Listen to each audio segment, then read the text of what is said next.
Hello dear students, let us continue the next part of plant kingdom, and in this topic you are studying about algae. So in the previous video I explained about the morphology and the reproduction methods in algae. Algae are photosynthetic forms. Their plant body is thalloid-like structure which is not differentiated into root, stem and leaves. They show symbiotic association with the fungi to produce the lichens. They are aquatic in habitat, even they grow on moist rock, moist soil and moist wood, and on sloth bare also the algae grows. The unicellular microscopic form is Chlamydomonas. Colonial form is Volvox. Filamentous forms are the Spirogyra. Apart from that, the kelp is having massive plant body. The members of algae, they undergo all the three methods of reproduction: vegetative reproduction, asexual reproduction and sexual reproduction. Vegetative reproduction takes place by fragmentation.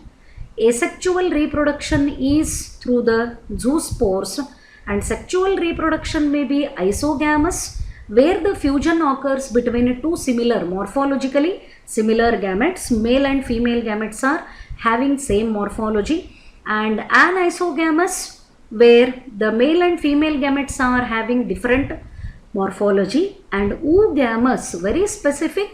The female gamete is non-motile, it is larger in size. Male gamete is motile and it is smaller in size.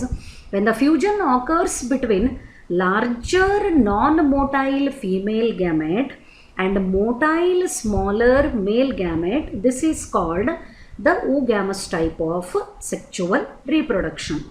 So moving to the next part of algae, useful aspects of algae. What are the beneficial aspects with respect to algae? Beneficial aspects ಏನವ algae? First thing, through photosynthesis, algae fix a half of the total carbon dioxide on the earth. Very, very important aspect, or the most beneficial one. Through the photosynthesis, algae fix a half of the total carbon dioxide on the earth. See, all the members of algae are autotrophic. ಅಂದರೆ algae ಒಳಗಿನ ಎಲ್ಲ ಮೆಂಬರ್ಗಳಿಗೂ ಫೋಟೋಸಿಂಥಸೈಸಿಂಗ್ capacity ಅದ. ಅಂದರೆ ಅವು ಫೋಟೋಸಿಂಥಸಿಸನ್ನು ಮಾಡ್ತವೆ. ಫೋಟೋಸಿಂಥಸಿಸ್ಸಿಗೆ ಕೆಲವು ರಾ ಮೆಟೀರಿಯಲ್ಗಳು ಬೇಕಾಗ್ತವೆ. One is carbon dioxide and another is water, and they combine in the presence of light energy. So carbon dioxide is one of the raw materials for photosynthesis. Maximum carbon dioxide half ಅಂತ ಹೇಳಿಕತ್ತದ. ಇಡೀ earth ಮೇಲೇನೆ ಅರ್ಧದಷ್ಟು carbon ಡೈಆಕ್ಸೈಡನ್ನು photosynthesis ಒಳಗೆ ಬಳಕೆ ಮಾಡ್ಕೋತಾವ ಯಾವು algae. That is why they are reducing carbon dioxide. If it accumulates in the environment, it results in air pollution, temperature of the earth increase ಆಗ್ತದೆ, global warming ಅಂತ ಕರೀತಾರೆ. ಅಂದರೆ ಇಡೀ ಭೂಮಿಯ ಉಷ್ಣತೆನೇ ಹೆಚ್ಚಾಗ್ಕೋತ ಹೋಗ್ತದೆ. ಹಸಿರು ಮನೆ ಪರಿಣಾಮ ಅಂತ ನೀವು ಕೇಳಿರ್ತೀರಿ ಹೆಸರು, ಗ್ರೀನ್ ಹೌಸ್ ಇಫೆಕ್ಟ್ ಅಂತ ಕರೀತಾರೆ ಇಂಗ್ಲೀಷ್ ಒಳಗೆ. ದಟ್ ಹಸಿರು ಮನೆ ಪರಿಣಾಮ, it is one of the effects of air pollution. And air pollution, ವಾಯು ಮಾಲಿನ್ಯ ಆಗಲಿಕ್ಕೆ carbon dioxide is the main gas.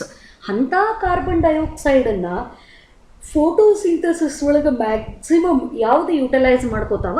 Algae utilise ಮಾಡ್ಕೋತಾವ. ಎರಡನೇದು, being photosynthetic, they increase the level of dissolved oxygen in their immediate environment. What it means? Algae photosynthesis process ಅನ್ನು carry out ಮಾಡ್ತದೆ. And photosynthesis ಮುಗಿದಾಗ ಅಲ್ಲಿ ಬರೀ food ಮಾತ್ರ ಬರುವುದಿಲ್ಲ, ಅದರ ಜೋಡಿ oxygen is produced as a by product. ಅದರ ಜೊತೆಗೆ ಆಮ್ಲಜನಕನೂ ಬೈ ಪ್ರಾಡಕ್ಟ್ ಆಗಿ ಬರ್ತದೆ. ಈ ಫೋಟೋಸಿಂಥಸಿಸ್ ಮಾಡೋದ್ರಿಂದ wherever the algae is growing, algae ಎಲ್ಲೇ ಬೆಳೀಲಿ ಅದರ ಸುತ್ತಮುತ್ತಲ ಏರಿಯಾ ಒಳಗೆ ಆಕ್ಸಿಜನ್ನದ ಪ್ರಮಾಣ, ಆಮ್ಲಜನಕದ ಪ್ರಮಾಣ ಯಾವಾಗಲೂ ಹೆಚ್ಚಿರ್ತದೆ. Especially in the aquatic habitat, algae are growing in the aquatic habitat and ಎಲ್ಲಿ ಆಲ್ಗೆ ಬೆಳ್ಕೊಂಡಿರ್ತಾವ ಅದರ ಸುತ್ತಮುತ್ತಲ ಪ್ರದೇಶದೊಳಗೆ, ಅದು ಬೆಳ್ಕೊಂಡಂತಹ ಜಾಗದೊಳಗೆ ಡಿಸಾಲ್ವ್ಡ್ ಆಕ್ಸಿಜನ್ನದ ಪ್ರಮಾಣ ಹೆಚ್ಚಿರ್ತದೆ. ಅಲ್ಲಿರೋವಂಥ ಅಕ್ವಾಟಿಕ್ ಅನಿಮಲ್ಗಳು, ಅಕ್ವಾಟಿಕ್ ಆರ್ಗ್ಯಾನಿಸಮ್ಸ್ ಅಂದರೆ ನೀರೊಳಗೆ ಬದುಕುವಂಥ ಜೀವಿಗಳಿಗೆ ಅದು ಬದುಕಲಿಕ್ಕೆ ಸಹಾಯ ಮಾಡ್ತದೆ. They are paramount importance as primary producers of energy rich compounds which form the basis of food cycles of all aquatic animals. ಇವು ಫೋಟೋಸಿಂಥಸಿಸನ್ನು ಮಾಡೋದ್ರಿಂದ ಇವಕ್ಕೆ ಪ್ರೊಡ್ಯೂಸರ್ಸ್ ಅಂತ ಕರೀತಾರೆ. Primary producer which is able to synthesise its food through the photosynthesis. Green plant ಇರಬಹುದು, grass ಇರಬಹುದು, algae ಇರಬಹುದು. ಯಾವುದು ಫೋಟೋಸಿಂಥಸಿಸನ್ನು ಮಾಡ್ತದೆ ಅದನ್ನು ಪ್ರೈಮರಿ ಪ್ರೊಡ್ಯೂಸರ್ ಅಂತ ಕರೀತದೆ. ಅದು ಎಷ್ಟರ ಮಟ್ಟಿಗೆ ಫೋಟೋಸಿಂಥಸಿಸನ್ನು ಮಾಡಬೇಕು ಅಂದರೆ ಬೇರೆ ಆ್ಯನಿಮಲ್ಗಳಿಗೆ ಅದು ಫುಡ್ಡಾಗಿ ಸಿಗೋ ರೀತಿ ಅಷ್ಟರ ಮಟ್ಟಿಗೆ ಅದು ಫೋಟೋಸಿಂಥಸಿಸನ್ನು ಕ್ಯಾರಿ ಔಟ್ ಮಾಡ್ತಿರಬೇಕು. Then only that organism can be referred as a primary producer. ಈ ಆಲ್ಗೆ ನೀರೊಳಗೇ ಬೆಳೀತದೆ ಆ್ಯಂಡ್ ಫೋಟೋಸಿಂಥಸಿಸನ್ನು ಮಾಡ್ತದೆ. ನೀರೊಳಗಿರೋವಂಥ ಬಹಳಷ್ಟು ಅಕ್ವಾಟಿಕ್ ಆ್ಯನಿಮಲ್ಗಳಿಗೆ ಇದು ರಿಚ್ ಸೋರ್ಸ್ ಆಫ್ ಎನರ್ಜಿ ಅಥವಾ ರಿಚ್ ಸೋರ್ಸ್ ಆಫ್ ಫುಡ್ ಆಗಿ ಫಂಕ್ಷನ್ ಮಾಡ್ತದೆ. The next point, and you need to remember the names with respect to competitive exam.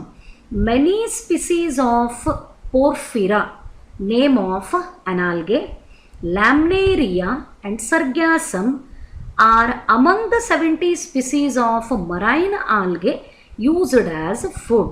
ಏನಿದ್ರ ಅರ್ಥ?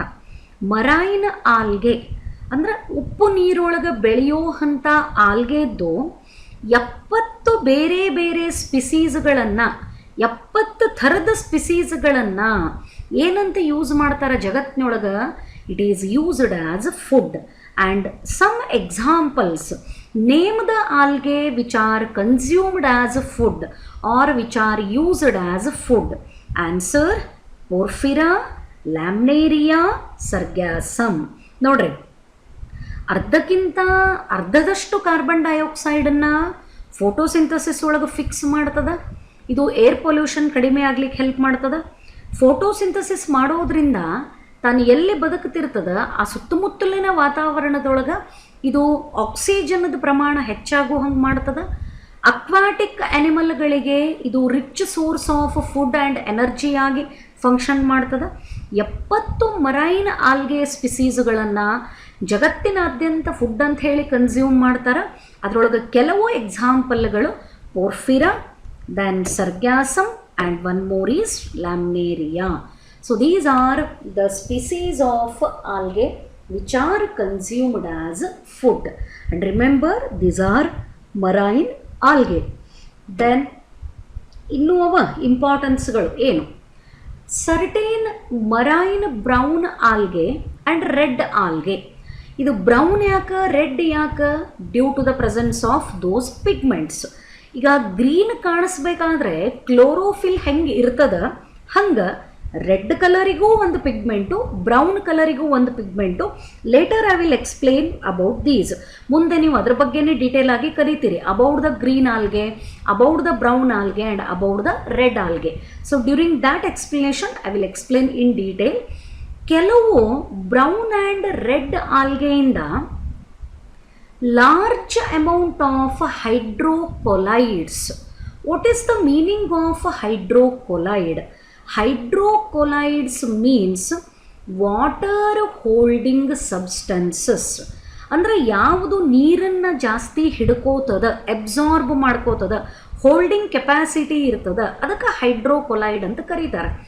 ಇಂಥ ಹೈಡ್ರೋಕೊಲೈಡ್ ಸಬ್ಸ್ಟೆನ್ಸ್ಗಳನ್ನು ಬ್ರೌನ್ ಆ್ಯಂಡ್ ರೆಡ್ ಆಲ್ಗೆಯಿಂದ ಎಕ್ಸ್ಟ್ರಾಕ್ಟ್ ಮಾಡ್ಕೋತಾರೆ. And both of them are very commercially exploited. ಅಂದರೆ ಈ ವ್ಯಾವಹಾರಿಕವಾಗಿ ಕೆಲವು ಪ್ರಾಡಕ್ಟ್ಗಳನ್ನು ತಯಾರು ಮಾಡೋಕ್ಕೆ ಅವ್ರನ್ನ ಕಮರ್ಷಿಯಲಿ ಯೂಸ್ ಮಾಡ್ಕೋತಾರೆ. What are those hydrocolloid substances which are isolated or extracted from brown and red algae? One is algin. It is obtained from brown algae. This is also hydrocolloidal substance. Another is keragen, and this is obtained from the red algae. Confuse ಮಾಡ್ಕೊಳ್ಳೋ ಹಂಗಿಲ್ಲ. Algin is obtained from the brown algae and keragen is obtained from the red algae. So ಇವು ಎರಡೂ ಎಂಥ compounds ಅವ ಅಂತಂದ್ರೆ both of them are hydrocolloids, both of them have water holding capacity, and algin is obtained from the brown algae and keragen is obtained from the red algae. They are commercially used. This is another useful aspect of algae. Then next one, agar. ಇದ್ರದಂತೂ extensive use, ಸಿಕ್ಕಾಪಟ್ಟೆ use ಆಗೋವಂಥ algal product ಇದು agar. One of the commercial products obtained from Gelidium and Gracilaria are use to grow the microbes and in the preparation of ice creams and jellies. ನೋಡ್ರಿ, ನಮಗೆ ಈ ಮೈಕ್ರೋಬ್ಗಳನ್ನು ಬೆಳೆಯೋದ್ರ ಬಗ್ಗೆ idea ಇಲ್ಲ ಅಂತ ಅಂದ್ಕೊಂಡ್ರೂ ಕೂಡ ನಾವೆಲ್ಲರೂ ಐಸ್ ಕ್ರೀಮು ತಿಂದಿರ್ತೀವಿ, ಜಲಿ ಚಾಕ್ಲೇಟ್ಸನ್ನು ತಿಂದಿರ್ತೀವಿ, ವೆರಿ ಸಾಫ್ಟ್ ಇರ್ತಾವೆ.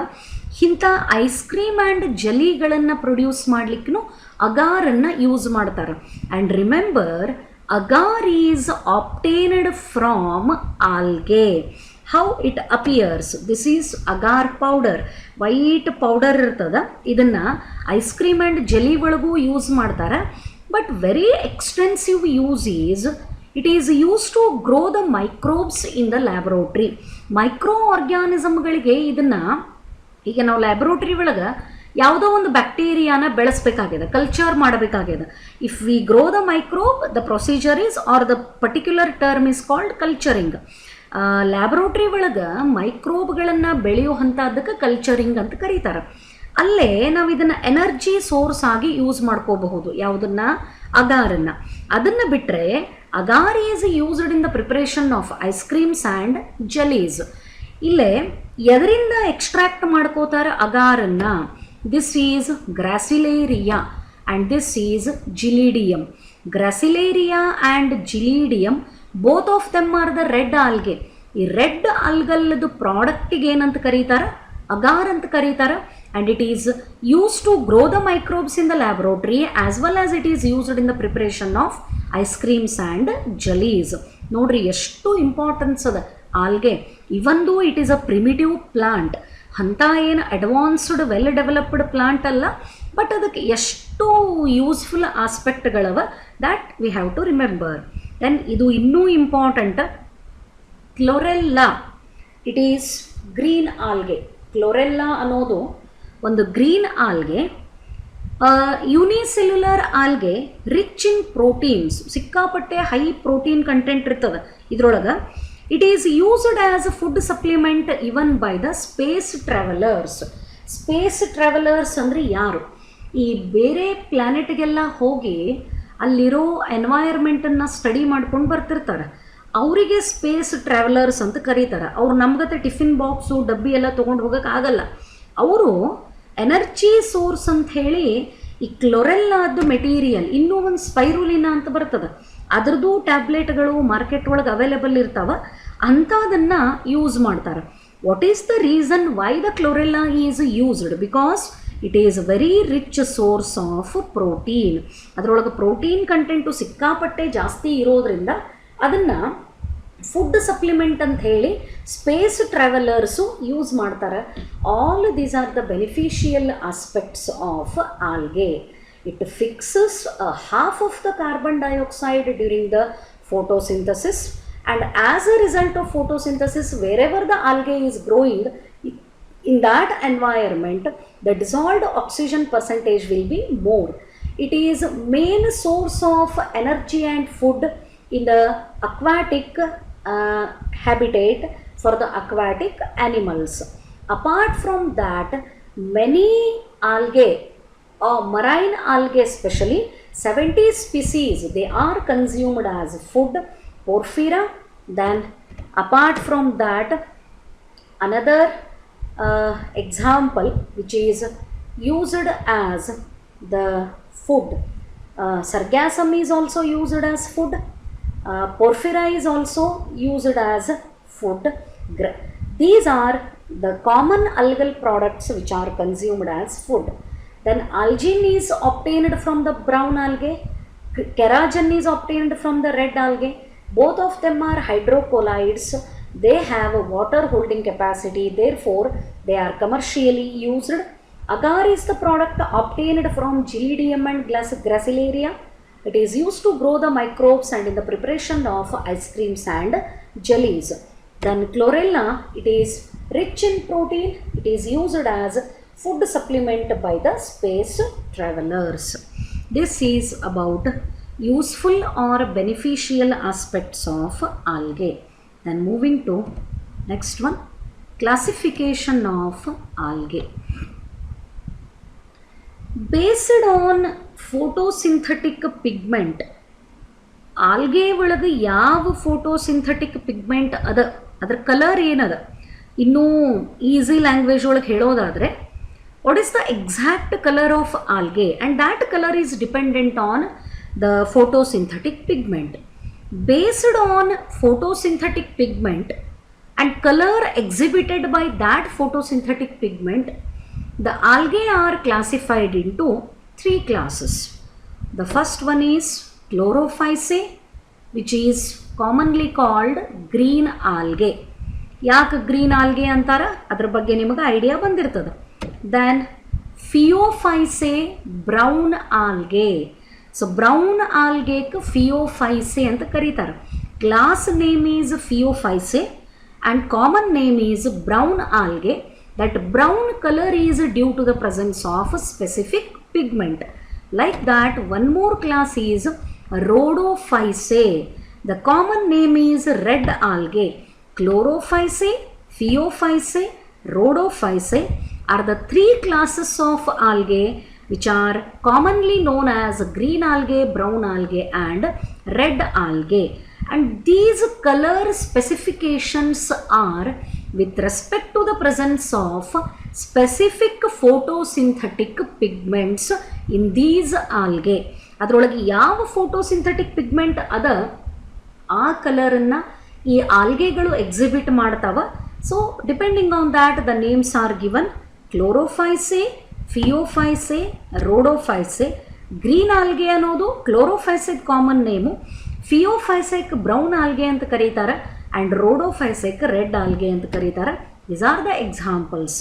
Chlamydomonas, Volvox, Ulothrix. This is unicellular and microscopic. This one is colonial and this one is filamentous. Chlamydomonas, Volvox and Ulothrix are belonging to Chlorophyceae. Then Microcystis, Sargassum and Pandina. This is these algae are belonging to brown algae. Then Gelidium, Chondrus, Pluminaria and Rhodaminia. These are belonging to Rhodophyceae. So these members all are the members of the specific classes of algae. Chlorophyceae, Phaeophyceae and Rhodophyceae. Try to remember the terms. Rest of the things I will continue with the next.